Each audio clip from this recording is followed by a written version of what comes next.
नीना? वो यकीनन नीना ही थी। वो मेरे ठीक सामने आकर खड़ी हो गई। उसके चेहरे पे कोई भाव नहीं था। लतिका तो मानो डर से बेहोश हो जाने वाली थी। कबीर का भी कुछ ऐसा ही हाल था। तभी अचानक से लिविंग रूम की बत्तियां जल उठी। कमरे में उजाला हो गया था। नीना के माथे पे लगा चोट अब साफ दिखाई दे रहा था। उसके सर से रिसता हुआ खून अब जम चुका था।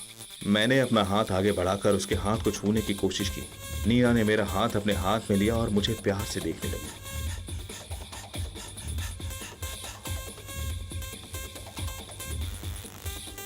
ओ नीना। मैंने नीना को अपनी बाहों में ऐसे जकड़ा हुआ था जैसे उसे जता रहा हूं कि अब कभी उसे अपने से दूर नहीं जाने दूंगा। कपिल को तो कुछ समझ ही नहीं आ रहा था। नीना, तुम जिंदा हो? हाँ कपिल, मैं कोई भूत नहीं हूँ। तुम अब तक कहाँ छुपी हुई थी? पहले आप सब लोग शांत हो जाइए, मैं आपको सब कुछ इत्मीनान से बताती हूँ। लतिका ने आप लोगों को बता ही दिया होगा कि मैंने उसके साथ मिलकर वेद को टेस्ट करने का प्लान बनाया था। जब से मैं वेद को जानती हूँ मैंने उससे बेइंतहा मोहब्बत की है। महर और वेद के बीच उस दिन जो कुछ भी हुआ उसने मेरे मन में एक बहुत गहरा सदमा छोड़ दिया था। मेरी पूरी दुनिया उस एक लम्हे में बिखर गई थी। इस रिश्ते से मेरा भरोसा पूरी तरह उठ चुका था। लेकिन मैं भी मजबूर थी। जब वेद ने अपनी गलती मानी तो मैंने हमारी शादी को एक और मौका देने का सोचा और इसमें मैंने लतिका का सहारा लिया। मैंने कपिल से बोलकर डिवोर्स पेपर्स तैयार करवाए और उस मोटेल में उससे मिलने चली गई। मुझे ये रास्ते भर पता था कि वेद मेरा पीछा कर रहा है और इसीलिए मैं जानबूझकर कपिल के नजदीक गई थी। मैं देखना चाहती थी कि वेद कैसे रिएक्ट करेगा। पुरुष किसी भी गैर लड़की के साथ संबंध को कितना ही कैजुअली क्यों ना ले ले, लेकिन खुद अपनी बीवी को किसी गैर मर्द के साथ देखने का ख्याल भी उन्हें बौखला देता है। ये तो तुम उस दिन देख ही चुके हो। और इन जनाब ने मुझे गुस्से में मुक्का जड़ दिया। लेकिन इन सब के लिए डाइवोर्स पेपर बनवाने की क्या जरूरत थी? वेद को उकसाने के लिए मुझे वो पेपर्स बनवाने से अच्छा और कोई तरीका नहीं मिला। अगर वेद उस टेस्ट में फेल होता और लतिका के करीब आने की कोशिश करता तो मैं उसे वैसे भी छोड़ देती। उस हादसे के तुरंत बाद मैंने तुम्हारी नब्ज चेक की थी। वो बिल्कुल बंद हो चुकी थी। मुझे लगा तुम मर चुकी हो। ये कैसे मुमकिन है? कभी कभी किसी सदमे या जोर से चोट लगने की वजह से इंसान एक टेम्परेरी पैरालिसिस में चला जाता है। मेरी नब्ज इतनी आहिस्ते हो गई थी कि तुम उसे महसूस नहीं कर पाए। कुछ मिनटों के लिए तो मेरी सांसें भी बंद हो गई थी। लेकिन जब तुमने मुझे सीपीआर दिया तो मैं फिर से सांसें लेने लगी। लेकिन उस वक्त मैं इतनी कमजोर थी कि ना तो आंखें खोल पा रही थी और ना ही कुछ बोल पा रही थी। ओह माय गॉड, मैं तुम्हें जिंदा दफन करने वाला था। तुमने सब कुछ काफी बारीकी से प्लान किया, लेकिन तुमने ये नहीं सोचा था कि तुम लोगों की बहस ऐसा भी मोड़ ले सकती है। आगे क्या हुआ? वेद की आदत है कि जब वो बहुत टेंशन में होता है तो बेख्याली में बड़बड़ाने लगता है। उसे खुद पता नहीं होता। मैं वहाँ पड़े हुए वेद की बातें सुन रही थी कि वो मुझे दफन करने के तरीके सोच रहा है। मुझे बहुत डर लगने लगा। कुछ देर बाद जब मेरे टेम्परेरी पैरालिसिस का असर कम हुआ और वेद नीचे गड्ढा खोदने गया तो मैंने बड़ी हिम्मत जुटाकर अपने आप को घसीटते हुए स्टडी से बाहर निकाला। वेद तक पहुंचने की मेरी हालत नहीं थी, इसलिए किसी तरह गिरते पड़ते मैं नीचे किचन तक पहुंची। मैंने किचन और स्टोर रूम के डीप फ्रीजर चेस्ट भी चेक किए थे। तुमने वहां रखा फ्रिज चेक नहीं किया था वेद। ब्लीडिंग को रोकने के लिए मुझे इससे बेहतर उपाय नहीं सूझा। ब्लीडिंग तो जल्दी रुक गई, लेकिन फिर मेरा ब्लड प्रेशर बहुत तेजी से गिरने लगा। टेम्परेचर गिरने की वजह से मेरी मौत भी हो सकती थी। फिर तुम फ्रीजर से बाहर क्यों नहीं निकली? निकलने ही वाली थी, लेकिन तब बेल बजी और लतिका यहाँ आ गई। उस समय मैंने सोचा कि जिस काम के लिए मैंने इतना खून पसीना बहाया है, अगर मैं सामने आ गई तो वो काम एक झटके में फ्लॉप हो जाएगा। लेकिन आगे जो होने वाला था कल्पना भी नहीं की थी। क्या उस रात हुए इन घटनाओं से वेद और नीना के रिश्ते में एक नया मोड़ आएगा? और कितने राज सिमटे हुए थे नीना के दिल में।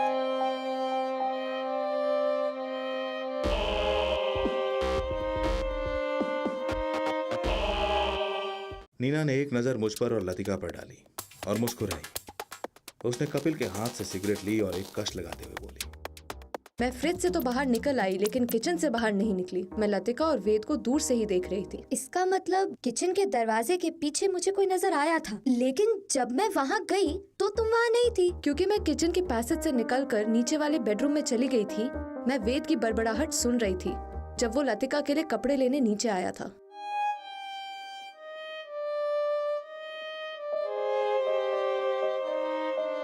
वो तुम थी, लेकिन तुम गई कहाँ थी? मौका देखते ही मैं दूसरे वाले बेडरूम के अंदर चली गई। अगर तुम तलाशी लेते वक्त दरवाजे के पीछे देखते तो मुझे वहाँ छिपा हुआ पाते। और उसी समय मुझे किसी के किचन में होने का आभास हुआ, जो कि लतिका थी, और मैं किचन की ओर बढ़ गया। जब तुम और लतिका लिविंग रूम में थे उस समय मैं मास्टर बेडरूम में पहुंची, क्योंकि ब्लीडिंग रोकते हुए मेरे सर का टॉवल पूरी तरह गीला हो चुका था।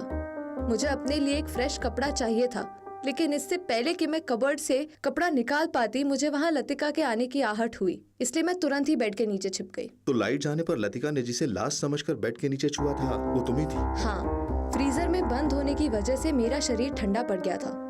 जब लतिका भागते हुए लिविंग रूम में पहुंची, मौका देखते हुए मैं वापस किचन के पैसेज से बैकयार्ड की ओर चली गई। तब मुझे वहाँ कबीर आते हुए दिखा, जो कपिल को बेहोश करके घर के अंदर घुसने का रास्ता ढूंढ रहा था। मैं भागते हुए सीधा गैराज के बगल वाले स्टोर रूम में छुप गई और वहीं वेद ने मेरी परछाई खिड़की पर देख ली। लेकिन तभी वहाँ एकदम से कबीर आ धमका। उसने ना दाएं देखा ना बाएं और सीधा मुझ पे छलांग लगा दी। सही समय पर उसके सामने से हट गई और उसका सर सीधा डीप फ्रीजर से टकराया और वो वहीं बेहोश हो गया। कुछ देर तक किसी ने कुछ नहीं बोला। सभी लोग अपने साथ हुए इस घटना के सोच में डूबे हुए थे। सारी बातें साफ हो चुकी हैं। अच्छी बात यह है कि सभी लोग सही सलामत हैं, किसी की जान नहीं गई, जबकि ऐसा होने की प्रबल संभावना थी। मेरी सलाह यही होगी कि आज यहाँ जो कुछ भी हुआ उसे यहाँ मौजूद हर शख्स भूल जाए और इसका जिक्र कभी कहीं ना करे। जो कुछ भी हुआ उसके लिए मैं बहुत शर्मिंदा हूँ। ऐसा सब हो जाएगा ये तो मैंने बिल्कुल नहीं सोचा था। तुम चाहो तो मेरे खिलाफ असॉल्ट केस फाइल कर सकती हो नीना। नीना ने मेरी तरफ देखा। मैं वही शख्स था जिसने उससे बेपनाह मोहब्बत की थी। हाँ, शायद मुझ में कुछ खामियां थी, लेकिन मैं उसे वैसे ही स्वीकारता। तुम्हारा लिटमस टेस्ट फ्लॉप हो गया। अब तुम क्या करोगी? डाइवोर्स पेपर दोबारा रेडी करवाऊं? नहीं, मैंने अपना इरादा बदल दिया है। मुझे कोई लिटमस टेस्ट करवाने की जरूरत नहीं है। लेकिन ये हृदय परिवर्तन कैसे हुआ? वेद मेरे जिंदा होने के बारे में नहीं जानता था। अगर वो चाहता तुम पर ये इल्जाम डाल सकता था कि तुमने मेरा कत्ल किया और उसके बाद उसे भी मारने की कोशिश की। तुम्हें क्या लगता है ये कुछ भी कहता और दुनिया मान लेती? जब मैंने तुम्हें फार्म हाउस पे बुलाया ये बताने के लिए कि मुझे हमारा संबंध तोड़ना है, तुम अपना आपा खो बैठे और हम दोनों पर हमला कर दिया। मेरी उसी वक्त मौत हो गई, लेकिन वेद को बाद में होश आ गया। इससे पहले कि तुम बैकयार्ड में गड्ढा खोदकर हमें दफना पाते, वेद ने तुम्हें पुलिस के हवाले कर दिया। और ये लतिका और कबीर? लतिका को मैंने कैश पेमेंट दिया था। ये किसी भी तरह से ये साबित नहीं कर सकती थी कि मैंने इसे इस काम के लिए यहाँ बुलाया था। हालांकि वेद के लिए ये साबित करना आसान था कि ये दोनों तुम्हारे कहने पे यहाँ तुम्हारी मदद करने आए थे। वेद, असली टैलेंट तो तेरी बीवी में है।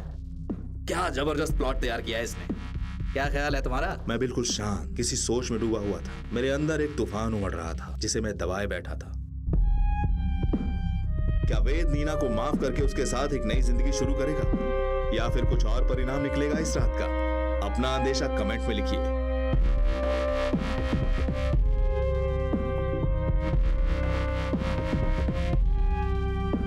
सब लोग गौर कर रहे थे कि मैंने काफी देर से कुछ नहीं बोला था। क्या हुआ वेद, तुम ठीक तो हो? मैं वहां से उठकर सीढ़ियों के पास चला जाता हूँ। नीना भी मेरे पीछे आती है। कुछ तो बोलो। अचानक से सीढ़ियों के बगल में रखी शो पीस को मैं हाथ से ढकेल के गिरा देता हूँ। सब लोग मेरे इस आक्रोश को देखकर चौंक उठते हैं।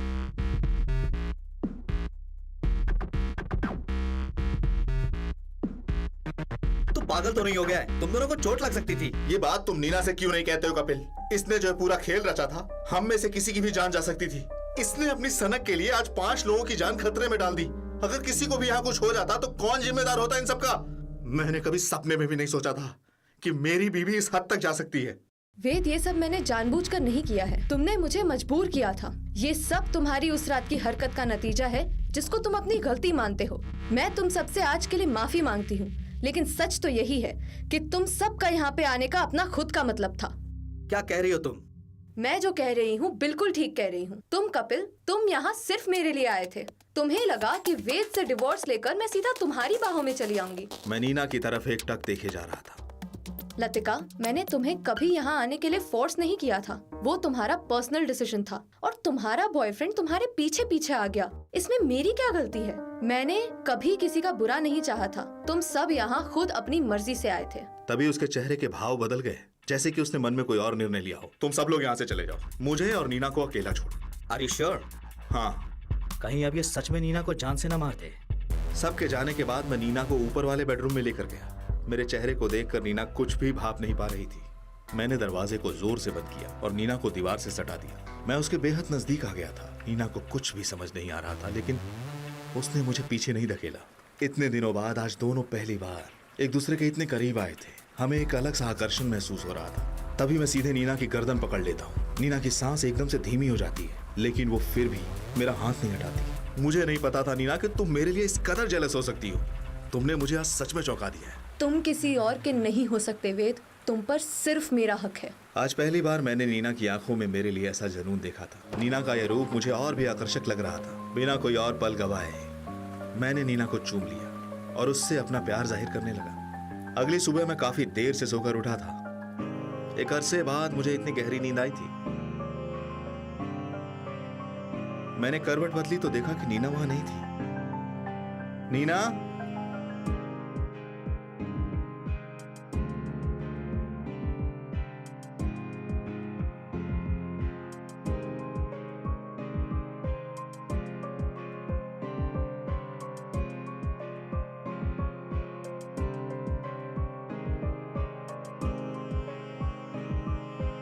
नीना को अपने पास न पाकर मैं बहुत बेचैन हो उठा था। कहाँ चली गई? मेरे मन में अजीबोगरीब ख्याल आ रहे थे। कहीं वो मुझे छोड़कर तो नहीं चली गई? मैंने लगभग हर कमरे में देख लिया, वो कहीं भी मौजूद नहीं थी। इसका मतलब कल रात भी वो मुझसे झूठ बोल रही थी। थक कर मैं अपने स्टडी रूम के चेयर पर बैठ गया। वेद,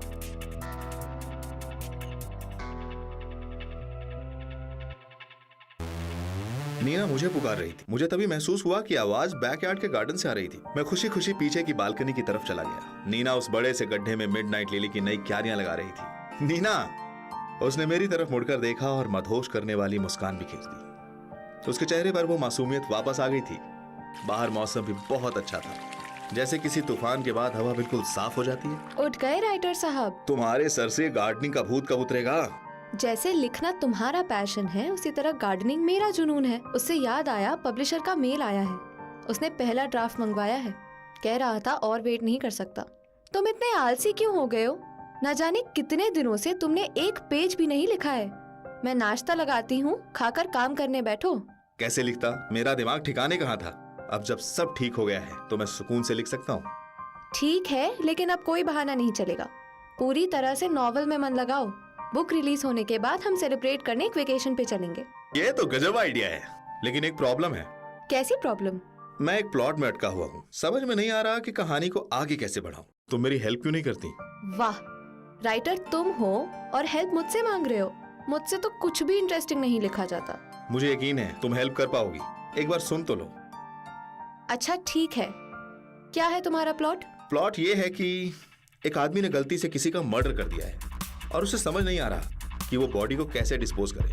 वो उसे जला नहीं सकता क्योंकि वो बहुत भीड़ भाड़ वाले इलाके में रहता है। सभी को पता चल जाएगा। ना ही उसे कहीं ले जाके फेंक सकता है क्योंकि अकेले उससे ये काम होगा नहीं। बॉडी बहुत भारी है, तो अब वो इस बॉडी से पीछा कैसे छुड़ाए? नीना ने कोई जवाब नहीं दिया। कोई आइडिया आया क्या?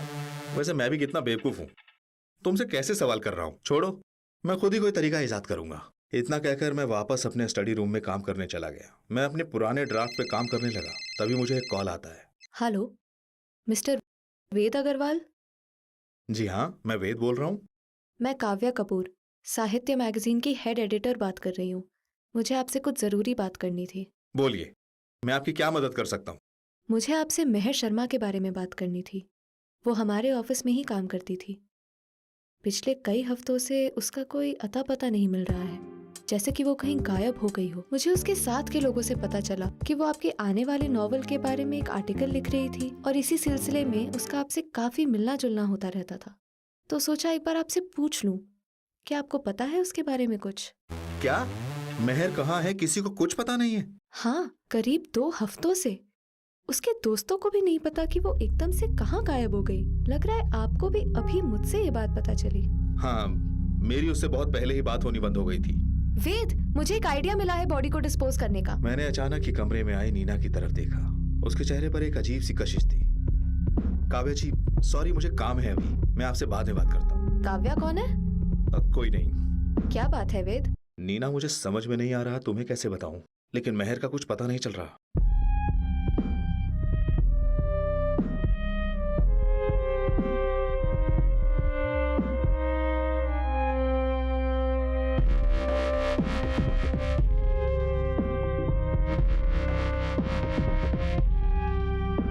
क्या मतलब है तुम्हारा? उसके मैगजीन के एडिटर का फोन आया था, कह रही थी कि वो कहीं मिल नहीं रही, किसी को उसके बारे में नहीं पता। और हैरान करने वाली बात यह है कि वो ठीक उसी दिन से गायब है जब से वो यहाँ आई थी। ये तो सच में बहुत अजीब बात है। पता नहीं कहाँ चली गई।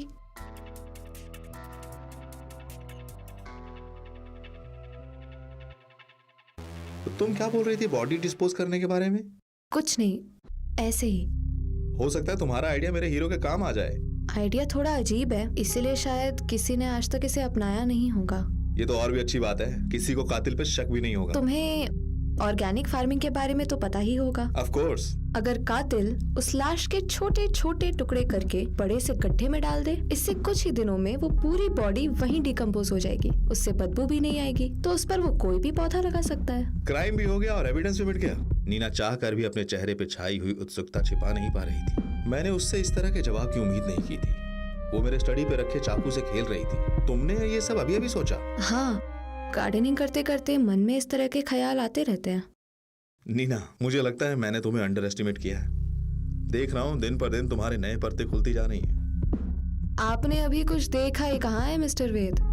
इतना कहकर वो स्टडी से बाहर कोई गाना गुनगुनाते हुए चली गई। मैंने अपने माथे से पसीना पोंछा और वापस अपने काम पे लग गया। पलक झपकते ही मेरी कल्पना नई उड़ान भर रही थी। मैं किसी अंधेरे पैसेज में था। फिर मुझे समझ आया कि वो गैराज और स्टोर रूम के बीच में बने पैसेज में चल रहा हूं। सामने मुझे किसी औरत की परछाई दिखाई थी। नीना! मैं डरता हुआ आगे बढ़ा। आगे का नजारा बेहद भयानक था। नीना महर की लाश के टुकड़े टुकड़े कर रही थी।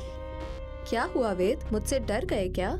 जब तक तुम मुझसे वफादार रहते हो तब तक मैं तुम्हें कुछ नहीं करूंगी, लेकिन अगर कोई और लड़की तुम्हारे और मेरे बीच में आई तो मैं उसके खून से अपने मिडनाइट लिली के पौधों की सिंचाई करूंगी। मैं अपने सपने से कांपता हुआ जगा। शाम हो चुकी थी। मैंने हड़बड़ाते हुए अपने डेस्क का दरवाजा खोला। महर की चेन अब भी वहीं रखी हुई थी। मतलब उस रात महर की वो चेन। नीना ने उसी दिन महर को मार डाला था। मुझे याद है उस दिन जब महर मेरे स्टडी से बाहर गई थी तो नीना भी सीढ़ियों से उसके पीछे पीछे गई थी। मैंने गौर नहीं किया था कि नीना कई घंटों घर वापस नहीं आई थी। मुझे लगा वो मुझसे गुस्सा होकर घर से बाहर निकल चुकी है, लेकिन ओह माय गॉड, नीना ने महर को उसी दिन मार डाला था और मेरे पास उसके खिलाफ कोई एविडेंस भी नहीं है। तभी कमरे में नीना आती है। मैंने जल्दी से महर की चेन अपनी मुट्ठी में छुपा ली।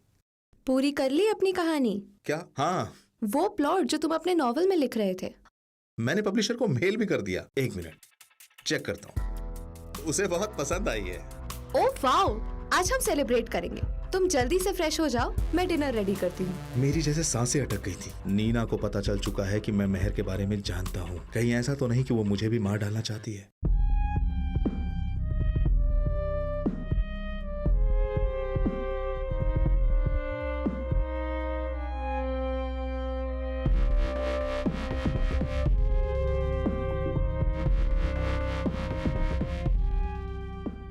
एक एक करके प्लीज। वेद जी आपके सवालों को जरूर सुनेंगे। मिस्टर वेद, सबसे पहले तो यहाँ आने के लिए आप सबका तहे दिल से शुक्रिया। मैं बहुत खुश हूँ कि मेरे रीडर्स को यह किताब इतनी पसंद आई है। अब आप एक एक करके सवाल पूछ सकते हैं। आपको बहुत बहुत बधाई हो वेद जी। मैं आपसे पूछना चाहता था कि आपको इस कहानी का आइडिया कहाँ से आया था? ये कहानी मैंने अपने करियर के शुरुआती दिनों में लिखना शुरू की थी, लेकिन फिर मेरा रुझान प्रेम उपन्यासों में बढ़ गया। मेरी एक के बाद एक 5 नोवेल बेस्ट सेलर घोषित हुई, लेकिन कुछ महीने पहले मैंने ये मैन्युस्क्रिप्ट दोबारा निकाली और इस पर काम करने का फैसला किया। उम्मीद है आपको आपका जवाब मिल गया। अगला सवाल कि साल भर पहले ऐसा क्या हुआ बेरहम मर्डर मिस्ट्री के ऊपर काम करने का सोचा?